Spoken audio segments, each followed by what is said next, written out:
Muito bem, sejam bem-vindos. Bom dia a todos vocês. Quero conversar um pouquinho com vocês a respeito de indução do parto. Veja bem, pessoal, a indução nada mais é do que você provocar no organismo da mulher contrações de trabalho de parto sem que ela esteja apresentando essas contrações espontaneamente. Então veja bem, paciente chegou no hospital com contrações, mas a contração estava leve, estava pouca, o colo não tinha dilatado ainda, o médico botou no sorinho para induzir o parto. Não, ele não está induzindo o parto, ele está acelerando o processo de nascimento, ele está conduzindo o trabalho de parto. Pode ser que seja realmente necessário, né? Muitas das vezes não é. Muitas das vezes ele quer só acelerar o processo para aquilo andar logo, para aquilo acabar logo, enfim, qual motivo, independente de qual motivo seja, aquilo não é uma indução do parto, é uma condução do trabalho de parto que já existia naquele organismo, ok? A indução significa eu pegar uma mulher que está sem trabalho de parto nenhum, ela está com 0 de contrações, e aí eu vou provocar nela as contrações do trabalho de parto. Então daí já parte do pressuposto que toda indução ela deve ser o mais perfeito possível no quesito imitar a natureza. Entende-se por uma boa indução aquela que conseguiu se aproximar ao máximo daquilo que a natureza deveria estar fazendo. E não está fazendo por quê? Porque não está na hora ainda de fazer. Então a natureza, vou dar um exemplo. A mulher está lá com 40 semanas e 3 dias de idade gestacional e ela apresentou uma alteração da pressão arterial. Bom, ela não está em trabalho de parto ainda porque não está na hora. Mas doutor, não deveria já ter acontecido porque já está com 40 semanas? Não. Uma gravidez humana, ela pode ir até 42 semanas de gestação, sabendo que poderia ser até mais. A gente só não pode deixar ultrapassar 42 semanas, porque não existe protocolo institucional, não existe protocolo no Brasil, nada que defenda uma gestação além das 42 semanas. Então, nós é que temos um limite técnico. E esse limite técnico foi imposto por pesquisas, por estudos científicos, etc. e tal, por quem fez os protocolos e considerou-se que seguro seria ir somente até 42 semanas. Mas há quem diga, por exemplo, que teve o parto induzido com 42 semanas, a minha mulher é uma delas, em que todas as gestações o parto foi induzido, seja de forma natural ou até de forma química, lá nos primeiros foi bem pauleira e depois, obviamente, já funcionava mais facilmente. Mas teve o parto induzido porque ela chega em 42 semanas e não entra em trabalho de parto. É tanto que meu segundo filho nasceu com 42 semanas e 3 dias, segundo a data da última menstruação, porque ela estava no processo de indução e não entrava em trabalho de parto. Ou seja, existem gravidezes que vão além de 42 semanas. Então, se eu preciso, seja por limite da idade gestacional, seja por algum momento em que a mulher desenvolveu algum problema de saúde, a gente não pode permitir que ela permaneça grávida mais.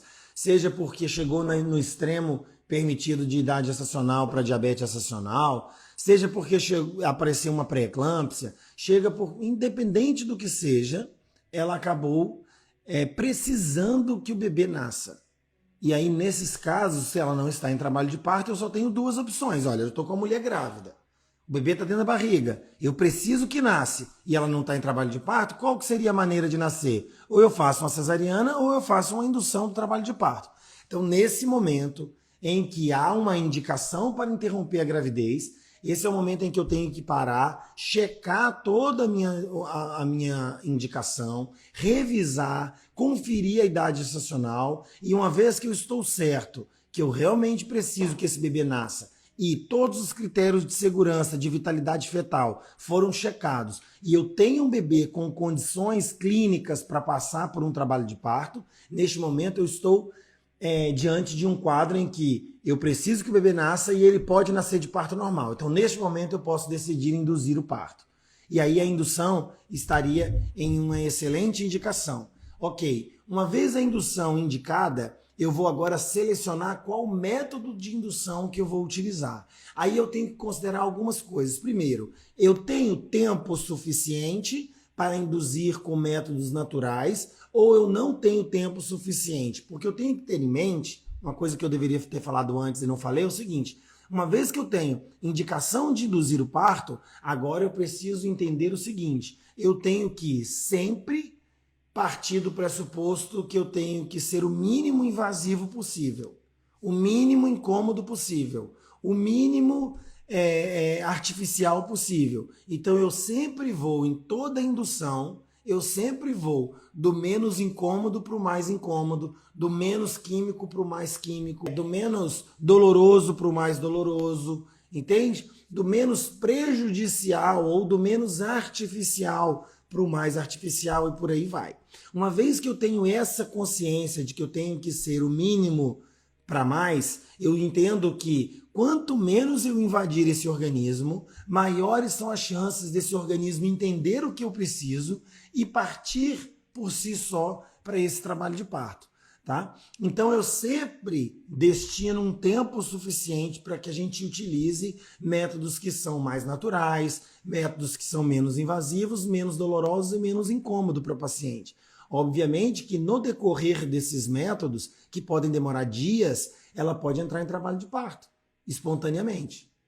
Ok? Então existe uma gama de coisas que eu posso utilizar para induzir um parto. Então eu gostaria de traçar aqui com vocês o protocolo que eu desenhei junto com a minha equipe. Sentamos, eu, a nossa equipe de enfermeiros obstetras, doutora Daniele, e nós colocamos na ponta do lápis aquilo que a gente considera que é cabível para a indução de um parto, dentro da nossa realidade, obviamente. E aí a gente sempre oferece todos esses recursos para paciente, claro, quando há tempo, né? Então, por exemplo, eu sempre vou, considerando esse critério de que eu sempre tenho que ser menos para mais, eu sempre coloco diante da paciente as possibilidades. Então, eu reservo os primeiros dias da indução para que a mulher faça acupuntura, exercícios, usos de chás. Os chás são termogênicos, os chás são estimulantes, por exemplo. E aí eu começo a orientar essa mulher, e uso de óleo de prímula. Então ela sempre começa com acupuntura, óleo de prímula, exercícios e chá. A gente recomenda terapias relaxantes, alguns exercícios que podem conduzir o bebê para o canal de parto, que podem ajudar o bebê a encaixar, por exemplo, os exercícios de agachamento, né? A gente tem vários exercícios que a gente orienta. A gente mora na beira da praia, né? O Espírito Santo é banhado em toda a sua extensão por mar. Então a maioria dos nossos pacientes moram muito perto da praia. E aí, se não moram perto, a praia é o quintal, né? Onde ela leva os filhos para brincar e etc. Então a gente fala, olha, vai catar conchinha na praia, meu filho. Tem algumas fisioterapeutas que têm equipes de doulas que são fisioterapeutas, elas dão aulas, por exemplo, na praia, e aí aulas com exercícios, são super bacana para a mulher ir treinando ali agachamento, ir treinando os exercícios que podem conduzir o bebê para o canal de parto. Então a gente orienta que a mulher faça nos primeiros dias todas essas terapias aí naturais para a indução do trabalho de parto. Daí a gente começa, mantém todos os dias essas terapias naturais, e aí a gente vai adicionando algumas coisas. No dia seguinte a gente vai adicionar óleo de rícino, por exemplo, tá? O óleo de rícino, ele é um óleo laxante, parece que está tendo uma dificuldade de encontrar o óleo de rícino 100% puro como usado como laxante, mas encontra em farmácia comum. Então a gente recomenda a mulher utilizar este óleo para que o processo de estímulo do intestino, que é o que vai causar uma diarreia nesta mulher, provoque também o trabalho de parto. Então é muito comum que ela tenha várias contrações. Doutor Frederico, eu tomei óleo de rícino, mas você que já induziu o parto, deixe nos comentários aqui depois o que você fez para a indução do seu trabalho de parto. Mas é muito comum a mulher falar, nossa, mas eu tomo óleo de rícino, eu tenho um monte de contrações de treinamento e eu passo o dia inteiro contraindo, mas depois para tudo, eu consigo dormir tranquilamente. Ora, o que você pode ter tido são várias contrações estimuladas pelo rícero. E isso é muito bom, mesmo que não tenha dado consequência no trabalho de parto, mesmo que o trabalho de parto não tenha persistido, é muito bom que você tenha tido essas contrações, porque essas contrações podem ter estimulado o colo do útero, pode ter amolecido mais o colo do útero, pode ter afinado mais o colo do útero, e isso tudo favorece as próximas etapas, ok? Numa próxima etapa, a gente também tem e pode lançar mão do descolamento de membranas ovulares. O descolamento, aqui ó, pronto. O descolamento de membranas ovulares consiste num exame de toque em que o médico vai com o seu dedo indicador e o dedo médio, os dois às vezes, maioria das vezes, mas não obrigatoriamente, vai promover um descolamento, ou seja, observe bem aí na imagem que tem a cabeça do bebê, depois tem a membrana que está aí meio em tom azulado, e essa membrana tem um contato íntimo com a parede do útero. A gente vai introduzir o dedo no orifício interno do colo e vai descolar a membrana desta parede. Observe ali na altura do punho da mão, onde termina a luva do médico aí na imagem, por exemplo, logo acima tem uma imagem onde eu estou vendo ali o canal vaginal, né, visto em um outro corte. O colo do útero, que ali no caso tá quase que nem tá aberto, mas tá bem encostadinho, mas ele já tá mais afinado, ele já tá mais apagado, ele não é um colo tão grosso. E aí logo acima a gente vê ali a membrana recobrindo a cabeça do bebê. Então o objetivo é descolar essa membrana, não da cabeça do bebê, mas da parede do útero. Isso libera algumas substâncias chamada prostaglandina, e essa substância chamada prostaglandina faz com que o trabalho de parto aconteça. Então é comum que a mulher, mais uma vez, pode ser que ela não entre em trabalho de parto, mas só as contrações que ela terá induzidas e provocadas pelo estímulo provocado no colo do útero pode favorecer um amolecimento, um afinamento, um melhor encaixe do bebê no trabalho de parto, ok? Então vale super a pena.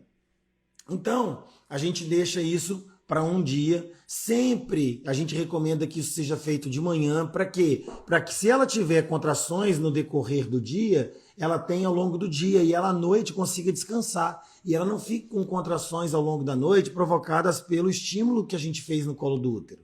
Ok? Que ela tenha oportunidade de descansar. Essa é uma técnica. A outra técnica que a gente pode utilizar é uma técnica mecânica, que pode ser inclusive em associação. E tem duas maneiras de fazer isso. Uma delas é através da introdução de um balão. Olha só nesta imagem. A gente introduz um balão pelo colo do útero, infla esse balão lá no colo do útero, por dentro do colo do útero, e aí este balão ele fica mais ou menos assim com um diâmetro. Este daí especificamente, que é um balão adaptado, esta é uma sonda de urina que é adaptado dentro do colo do útero para provocar essa dilatação. Mas ela não é tão eficaz quanto o balão próprio utilizado para isso. Porque o balão próprio, ele tem um outro mecanismo. E este mecanismo, ele consiste... Eu não sei se eu vou conseguir colocar a imagem do balão próprio, mas o balão próprio, ele tem dois balonetes, na verdade. A gente já mostrou aqui, tem vídeo. Na verdade... Aí, ó, pronto, esta imagem. Este é o balão próprio, a gente chama de balão de Koch. A gente introduz, infla o balão superior, que está lá em contato com a cabecinha do bebê, e depois infla o balão inferior. E ao mesmo tempo que ele promove a abertura do colo do útero, porque ele vai tentar passar um balão, que neste caso fica maior, fica assim em torno de mais ou menos 5 centímetros, ele também, os dois balões se aproximam um do outro e acaba que eles comprimem o colo do útero. Eles acabam apertando o colo do útero e com isso ele promove, além da abertura, ele também promove o apagamento, o afinamento do colo do útero. Então, por isso, ele é um pouco melhor. E, obviamente, isso faz com que também modifique ali as condições do colo do útero e pode melhorar as condições do colo do útero para uma próxima etapa. Lembrando que durante o período em que eu estou utilizando esses métodos, sejam naturais, sejam acupuntura, métodos mecânicos, eu estou ao mesmo tempo utilizando os outros métodos em todos os dias. Então, por exemplo, eu posso utilizar o balão, mas eu não deixo de utilizar a acupuntura naquele dia. Eu estou utilizando o rícino, mas eu não deixo de utilizar a acupuntura e exercício naquele dia, e por aí vai. Então a gente vai estimulando este organismo de várias formas ao longo aí de uma semana, por aí.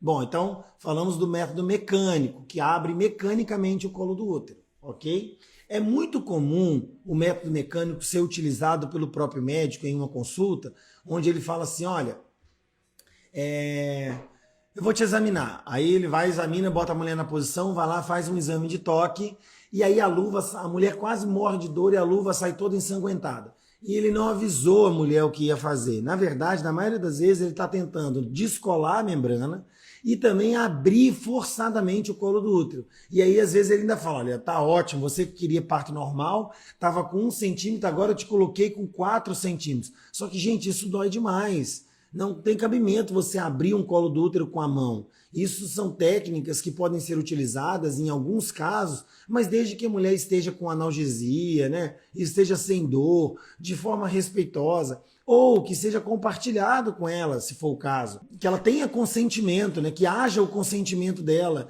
que haja o sim dela, para que ela seja tocada, examinada, né? Enfim, e estimulada manualmente com um exame de toque para abrir forçadamente o colo do útero. Ok? Então isso é muito importante. Bom, então esses são os métodos mecânicos. Daí a gente já está ali ao longo dessa semana, lá no quarto, quinto dia de indução do trabalho de parto. É onde a gente para e começa a planejar o que a gente vai fazer dali para frente, porque está se aproximando do limite, né? Por exemplo, se for um caso de diabetes gestacional, onde está bem controlado, eu posso ir até 40 semanas e 6 dias, pode ser que eu já esteja, por exemplo, com 40 semanas e 4 dias. Então eu tenho que planejar os 2 últimos dias para algo que seja mais eficaz, porque meu tempo está acabando, meu tempo está se esgotando. E eu vou precisar conduzir essa mulher para uma cesariana quando chegar nesse limite.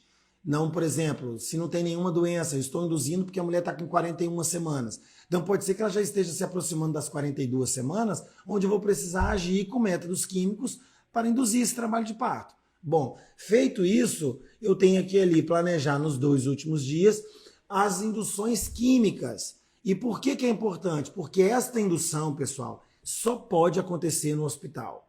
Frederico, mas eu fui no consultório da minha médica e ela induziu com um comprimido e me mandou para casa. Tá errado. Isso não é seguro. Não pode acontecer. Primeiro que ela nem deveria ter acesso a esses comprimidos fora do ambiente hospitalar. O comprimido utilizado, que a gente chama de misoprostol, ele é o mesmo comprimido que é utilizado no mercado negro para induzir abortos, ok? Os abortos ilegais.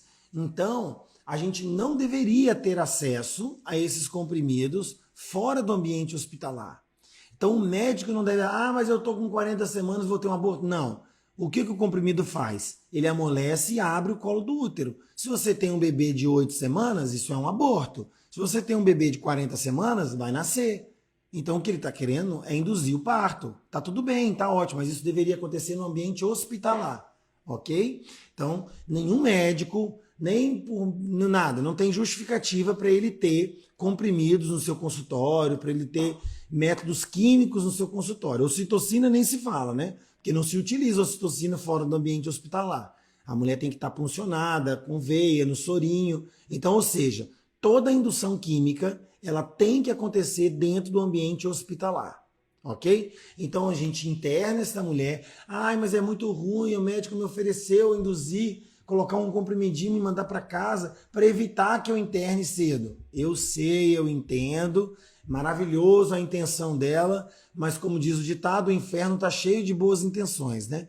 Então não é de boas intenções que a gente vive, tá? É de atitudes corretas. Então a gente está lá com as atitudes corretas, a gente vai internar essa mulher, internar essa família. Mas vai ficar 2, 3 dias no hospital antes do bebê nascer, depois mais 2, 3 dias às vezes. Então a mulher às vezes vai passar quase uma semana no hospital. Ok, lamento, mas se for necessário a gente precisa e ok. Ônus e bônus. mas tem que ser no hospital. Então a gente interna essa mulher e a gente programa nos 2 últimos dias. Para aquelas que podem utilizar o comprimido, a gente utiliza o comprimido. Para aquelas que não podem utilizar o comprimido, a gente utiliza método mecânico e às vezes associa o método mecânico a método químico, como ocitocina, por exemplo, porque ela não pode usar o comprimido, mas a ocitocina ela poderia. Então, neste caso, a gente sempre realiza uma indução química, ok? E aí, obviamente, eu ainda posso ter falha desses métodos de indução. A falha, pessoal, não significa que eu tenha que ir para uma cesariana. Significa que aquele método falhou e eu posso lançar mão de outros métodos ou até mesmo de associar um método com outro, ok? Os métodos químicos não podem ser associados, eles não podem ser sinérgicos, eles não podem ser utilizados juntos, mas separadamente pode, quando há indicação, né? E quando não há contraindicação, obviamente. No caso das mulheres que têm cesariana anterior, ela não pode utilizar comprimido de misoprostol. Quem tem qualquer cicatriz uterina anterior, na verdade. Às vezes não é cesariana, mas às vezes é uma cicatriz de miomectomia, por exemplo. Ela retirou um tumor de útero, por exemplo. Enfim, seja lá o que for, ela não poderia utilizar misoprostol, mas ela poderia usar método químico, mecânico, como balão, por exemplo, associado à ocitocina, quando há indicação. Enfim, e aí eu ainda posso lançar mão de várias coisas para melhorar esse trabalho de parto. Então, por exemplo, já aconteceu e aconteceu agora recentemente, a mulher não funcionar com nada disso, mas ela tinha o colo pérvio 2 centímetros e nada funcionou, ela não tolerou o balão. E aí o que a gente orientou? Olha, eu sei que você não está em trabalho de parto ainda, então o que a gente pode fazer? Não tinha indicação para uso de ocitocina ainda, porque o colo do útero estava muito fechado, né? Um dedinho só que passava. Então o que a gente fez? Começou a ocitocina, ofereceu fazer ocitocina, que provavelmente deixaria ela com a dor intensa muito rapidamente, quando ela estaria longe ainda do parto acontecer, ou seja, é muito exaustivo para ela, mas ela estando com contrações, esse colo do útero pode abrir mais um pouquinho e depois a gente poderia fazer uma abertura mecânica. Então a mulher estava com 1 centímetro, nós fizemos ocitocina, ela foi para 3 centímetros em mais ou menos 2 horas, então, ou seja, ela conseguiu melhorar o colo do útero para que ele se tornasse pérvio para um exame de toque, só que isso estava doendo demais, a gente não poderia continuar, mas a gente precisava das contrações. Então a gente ofereceu uma analgesia, aí não foi porque a mulher precisava e pediu, foi por uma indicação médica para que relaxasse o colo do útero, para que esta mulher relaxasse o períneo, para que ela conseguisse descansar daquelas contrações intensas provocadas pela ocitocina. Então, neste caso, como a gente estava com o tempo muito perto do limite, a gente precisava acelerar ao máximo o nascimento, porque havia uma indicação, nós oferecemos que dilatássemos o colo do útero com o exame de toque. Só que isso dói demais, mas se ela tivesse com anestesia, ela toleraria, ela não ia sentir nada. Então foi feita a analgesia, ela ficou sem dor, as contrações permaneceram, pegamos um colo que estava 3 centímetros, ele se transformou em 7 centímetros, porque nós abrimos manualmente, então é feito mecanicamente isso que o balão faria. Tudo, obviamente, com indicação e com consentimento da família. Feito isso, ela permaneceu em trabalho de parto, nós conseguimos desligar a ocitocina, ela ficou sem ocitocina e o trabalho de parto deu sequência, segmento de forma natural. Olha que maravilhoso, e o bebê nasceu. Então, quer dizer, nós conseguimos produzir naquele organismo de forma totalmente artificial uma oportunidade de nascimento de parto normal. Ah, Frederico, mas nem foi tão normal assim, de tanto que vocês manipularam. Ok, mas a cesariana também não é normal. A cesariana envolve outros riscos. A cesariana tem outras consequências. É maravilhoso quando há uma indicação ou quando a gente respeita a escolha da mulher. Maravilhoso. Tudo bem. Agora, quando a mulher deseja um parto normal e há a oportunidade de fazer uma indução, mesmo que com todas essas manipulações, a indução é sempre bem-vinda, ok? Vale lembrar que sempre precisa ser discutido com o casal, sempre precisa ter o consentimento deste casal, eles precisam entender cada um dos métodos, como eles funcionam, quais são os riscos deles, para que a gente consiga caminhar aí de forma tranquila, produzindo nessa mulher o trabalho de parto que ela tanto precisa, almeja ou deseja, certo? Bom, assim que a gente conduz as nossas induções aqui, eu vou abrir para as perguntas agora. Você que ainda não mandou sua pergunta, já chegou mais um monte aí, ó. Mande aqui no balãozinho, clica no balão, mande a sua dúvida. Eu vou ter o maior prazer de responder aqui. A gente já vai começar a responder. E se tiver tempo, eu respondo as que eu separei anteriormente. Vamos lá. Já tenho uma cesárea anterior, estou de 35 semanas e 4 dias com diabetes gestacional. Como pode ser feita a indução neste caso? Veja bem. Primeiro, se você tem uma cesariana anterior, você tem uma cicatriz uterina. Então a gente já elimina. O único método que é eliminado no seu caso é o comprimido, de todos esses que eu falei, ok? Então, quer dizer que você terá que induzir o parto? Não necessariamente. Se você tiver o bebê descompensado clinicamente, se a diabetes gestacional estiver descompensada, esta gravidez não deveria passar de 38 semanas, podendo ser até antes. Então, a gente vai planejar a partir de 37 semanas a indução do trabalho de parto com todos esses métodos que eu te disse, exceto o comprimido de misoprostol, que está contraindicado no seu caso. Combinado? Bom, pode ser que a sua gravidez esteja totalmente tranquila, sem nenhum risco associado, aliás, sem nenhuma descompensação do diabetes gestacional. Ela está totalmente controlada, com a glicemia controlada, com o peso do bebê, líquido amniótico, espessura da placenta, ganho de peso materno, tudo isso controlado. Então a sua gravidez pode ir até 40 semanas e 6 dias. Ou seja, você pode, na maioria das vezes, entrar em trabalho de parto espontâneo sem precisar de indução. Uma vez que precisará de indução, você vai selecionar essa última semana para fazer esse combo de induções naturais para que chegue no final, culmine na indução química, caso seja necessário, ou mecânica com balão. Ou os dois, né? Como eu disse. Natimorto de 40 semanas... Aborto retido com 19 semanas por uma síndrome, era uma síndrome de Turner, ou seja, era um bebê sindrômico, né? E atualmente com 28 semanas. Posso induzir antes de 40 semanas por medo? Medo não é uma indicação de indução do trabalho de parto. A paciente teve um natimorto. O que é um natimorto? É um bebê que nasceu sem vida, com 40 semanas. Então ela estava grávida, e com 40 semanas ela perdeu o bebê. Parou de mexer, quando foi no médico não tinha mais vitalidade.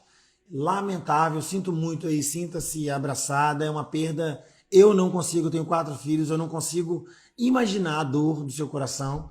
Então eu lamento muito, eu imagino como você já está grávida de novo pela 3ª vez. Eu imagino que isso já tem um certo tempo, talvez já tenha até curado aí as maiores dores, e só fica aí a saudade aí enfim, e a lembrança que você vai ter para sempre. Então, sinta-se abraçada com a sua perda, primeiramente. Bom, você teve uma perda com 40 semanas, até então eu entendo que não teve uma causa, ou seja, não sabe-se o motivo dessa perda. Ok, pode ser tudo, pode ser uma falha de implantação placentária, pode ser uma trombofilia que não sabe, que não foi investigada ou que não sabe a causa, enfim, mas ela teve uma perda com 40 semanas. E, teoricamente, pode ter sido um bebê saudável, né? Porque esse bebê nasceu grande lá, 3 kg, 3,5 kg, sei lá, e ele pode ter sido investigado se havia algum problema ou não. Pelo menos deveria, ou ele e a placenta e tudo mais. Bom, feito isso, a gente entende que esse bebê está saudável, teoricamente.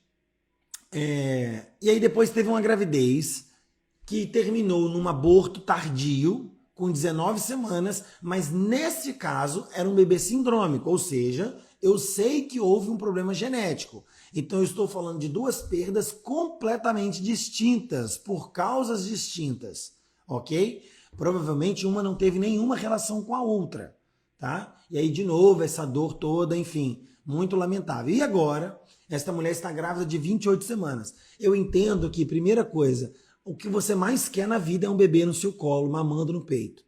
Então, quanto antes, doutor, você puder tirar esse bebê, tira esse bebê com vida. Tudo que eu quero é um bebê com vida. Pode ser até prematuro. Se eu souber que ele vai sobreviver na UTIM, pode tirar até prematuro, desde que ele não morra. Então, o maior assombro da vida dessa mulher é chegar em 40 semanas. Aí vem aqui uma live onde eu falo que a gravidez pode ir tranquilamente até 42 semanas. Essa mulher, vocês acham que ela tem condições de ir até 42 semanas? É claro que não. Eu também não iria, porque eu também gostaria de ter esse bebê vivo, entendeu? Só que a gente também não pode ser imprudente. Só que às vezes essa mulher, ela não tem diagnóstico fechado. Eu não sei qual é a causa da morte do bebê, do primeiro filho dela.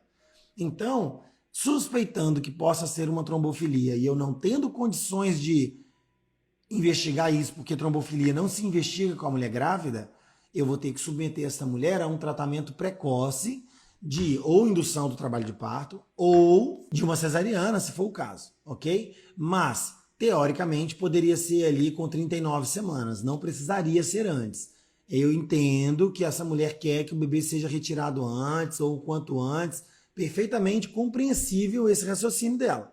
Mas a gente também tem algumas regras, né, alguns protocolos para seguir, ok? Então, se você pode induzir antes de 40 semanas, sim, pode. Você precisa ser acolhida nas suas ansiedades e o Brasil está... Esse trem aqui não funciona, só funciona quando quer. Ele não quer parar de compartilhar essa pergunta. Mas amém. Então, o que eu ia dizer é que no Brasil você pode interromper a sua gravidez a partir de 39 semanas. Indução, especificamente, tem que haver uma indicação, e como eu disse no começo, medo não é uma indicação para a indução do trabalho de parto. Tem uma quantidade máxima de misoprostol que pode ser usada em uma indução? Olha só, não necessariamente uma quantidade máxima, existe protocolo para isso. Então o que a gente tem é um protocolo para seguir. O misoprostol ele pode ser usado via oral, sublingual, é uma pastilha que você pode chupar essa pastilha, e aí dependendo da causa, dependendo da indicação, pode ser até de 2 em 2 horas, 4 em 4 horas ou 6 em 6 horas, ok? Ela também pode ser feita via vaginal, ou até mesmo via retal, ou até mesmo engolindo. Então, cada uma dessas vias existe uma técnica diferente, existe uma quantidade diferente, mas a via mais comum de ser utilizada para responder sua pergunta, eu vou utilizar esta via, que é a via vaginal, onde o médico coloca um comprimido no canal vaginal da mulher e a absorção ocorre pela mucosa da vagina, ok? Então, essa absorção, esse misoprostol ele deve ser utilizado no intervalo entre 4 e 6 horas, ok? De preferência ao longo do dia, então vamos supor 6 da manhã, meio-dia, 6 da tarde, meia-noite, para que ela durma ao longo do período noturno, para ela se descansar, E aí, a gente pode permanecer por 48 horas, ou seja, 2 dias e dá um total de 8 doses, ok? Então a gente teoricamente utiliza 8 doses. Caso haja tempo ainda de permanecer com a indução e caso haja uma falha deste método depois de 8 doses ou de 48 horas de indução, a gente pode pausar este método, tenta-se outro método enquanto isso, pode permanecer 24 horas sem utilizar misoprostol, por exemplo, e depois eu posso retomar com mais 48 horas de misoprostol. Mas lembrando, como nós deixamos os 2 últimos dias para fazer isso, talvez eu não tenha mais tempo de fazer mais 48 horas. Porque, teoricamente, se eu fiz 2 dias, que são 48 horas, dei um intervalo de 1 dia, depois mais 2 dias, no total deram 5 dias. Então, será que eu ainda tenho 5 dias pela frente? Talvez não tenha, mas que poderia, poderia. Então, respondendo a sua pergunta, sim, não existe necessariamente uma dose máxima, mas existe um protocolo a ser seguido.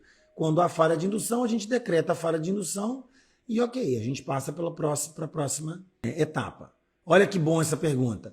Quanto tempo pode durar uma indução? Infinitas. Não tem um tempo máximo, na verdade. Com a sua saúde vigiada e tá ok. O bebê com a sua saúde vigiada e tá ok, eu posso permanecer induzindo. Agora, normalmente eu não tenho tanto tempo assim.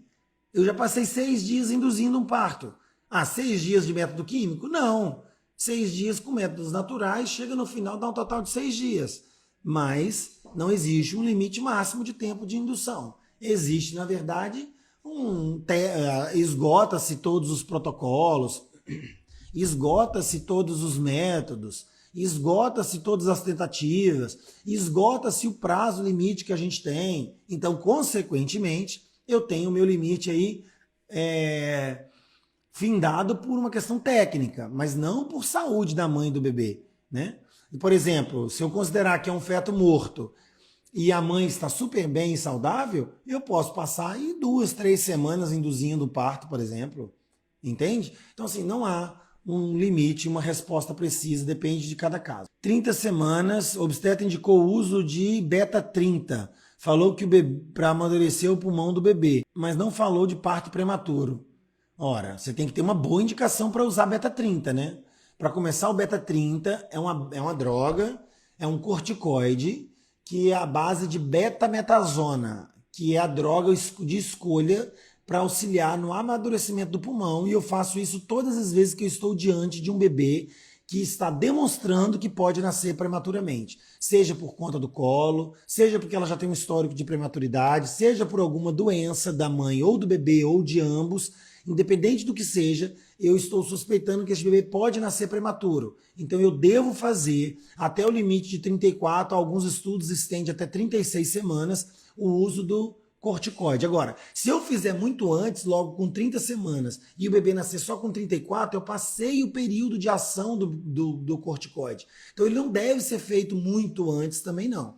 Então existe um limite, existe uma janela, a gente chama de janela terapêutica, onde eu tenho o limite mínimo para se utilizar o corticoide e o limite máximo para utilizar o corticoide. Então, este período, que varia de cada caso, depende da indicação, do porquê que a gente está utilizando o método, aí sim pode-se utilizar o corticoide tranquilamente, porque há uma boa indicação para isso. Mas lembrando, precisa haver uma indicação. E você precisa saber, né? Essa indicação, você precisa estar ciente do que está sendo feito com o seu corpo, com o seu bebê.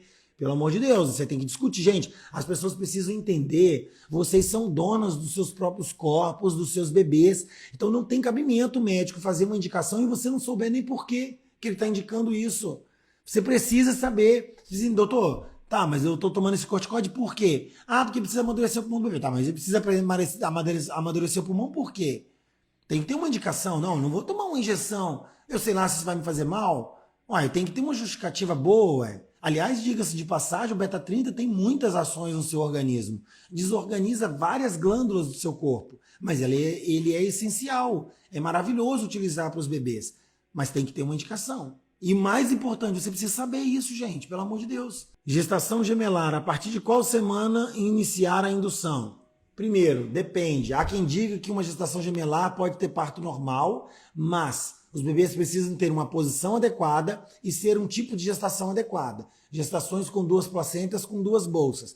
Mas há quem diga que não deveria ser induzido, deveria ser um parto normal, fisiológico, e não induzido, ok? Mas, se chegou no limite e precisar induzir, em algumas situações realmente pode ser induzido. Quando? Depende de cada situação, não tem como eu te dizer, tá? Depende do tipo de gemelaridade, depende de qual a condição, depende de N fatores. Qual a média de comprimidos de miso para engrenar o trabalho de parto? Não tem uma média, acredite se quiser. A Thaísa, gente, eu não consigo ler esses nomes. Nutri Thaísa. Thaísa Santana, pronto. Thaísa, não tem um número de miso, assim, isso é uma caixinha de surpresa. Indução, olha, o ponto principal da indução, pessoal, é que vocês têm que ter, assim, olha, meditação e paciência, oração e se entregar e mergulhar no processo, porque olha, é uma chatice para todo mundo. Indução é uma chatice.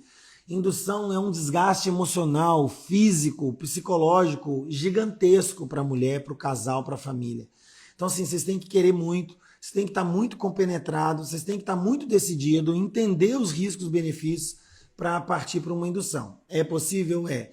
Uma média de miso, já vi paciente com colo grosso, duro, posterior, fechado, horroroso, com um miso pegar o trabalho de parto e o negócio bombar. E já vi a mulher com colo fininho, 3 centímetros, ó, delícia, da gente falar assim, vai pegar fácil.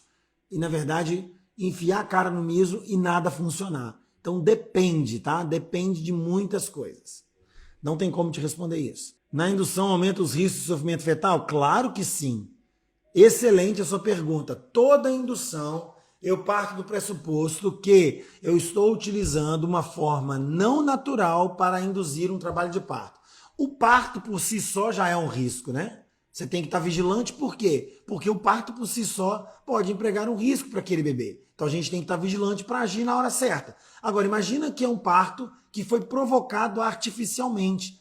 Então é claro que ele pode induzir a mais riscos para este bebê, para esse organismo, para esse feto.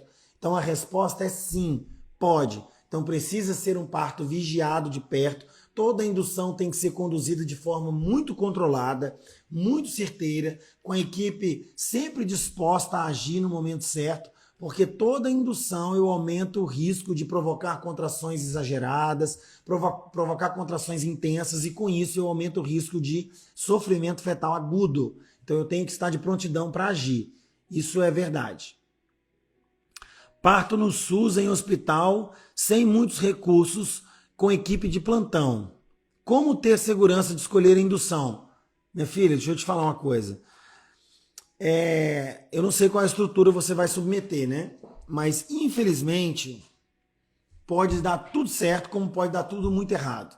É difícil a gente saber isso, lamentável te dizer isso, mas nosso SUS nem sempre está preparado.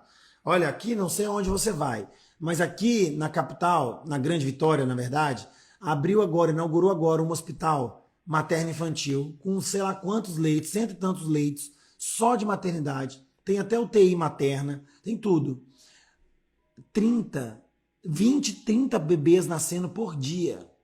Eu não sei quantos médicos tem de plantão, mas o que eu ouço dos médicos plantonistas, das enfermeiras plantonistas, nos hospitais onde eu estou, onde elas também trabalham, quando elas, por exemplo, falam, nossa, meu último plantão lá no materno infantil foi, só ouço complicações, só ouço sobrecarga, só ouço plantões lotados. Então como que essa gestante consegue ter um parto induzido, bem conduzido, numa maternidade superlotada, onde eu não tenho vigilância adequada?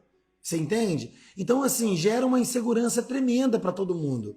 Eu me formei na UFES, e aí, no Hospital Escola da UFES, que é aqui em Vitória, o nosso Hospital das Clínicas é o hospital de referência da UFES. Então eu me formei em obstetrícia lá. E lá, a gente tinha uma mulher induzindo, às vezes 3, 4, mas eu tinha 3 médicos plantonistas, mais 2 que passavam visita, mais eram 5 residentes de cada nível. Nível 1, ano 1, ano 2, ano 3. Então eram mais 15 residentes. Olha isso.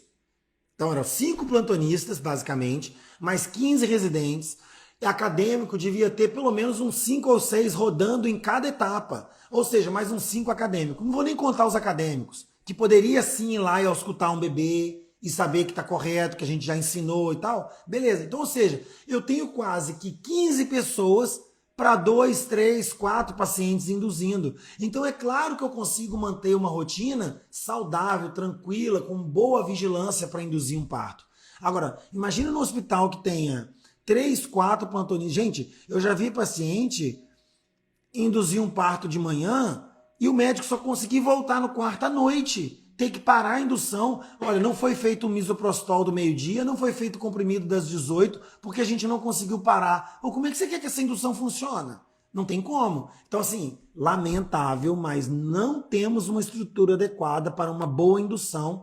Agora, peguei o plantão de domingo, super tranquilo, o médico estava tranquilo o dia todo, sem urgências, ele atendia, ia lá, me avaliava, atendia outro, ia lá, me avaliava, ia lá, fazia uma cesariana, ou assistia um parto, ou uma curetagem, depois ia lá, me avaliava, aí sim, aí é claro que dá para seguir uma indução perfeitamente. Agora, nem sempre isso é possível. Na maioria das vezes, pelo menos... E outra coisa, não é só SUS não, tá?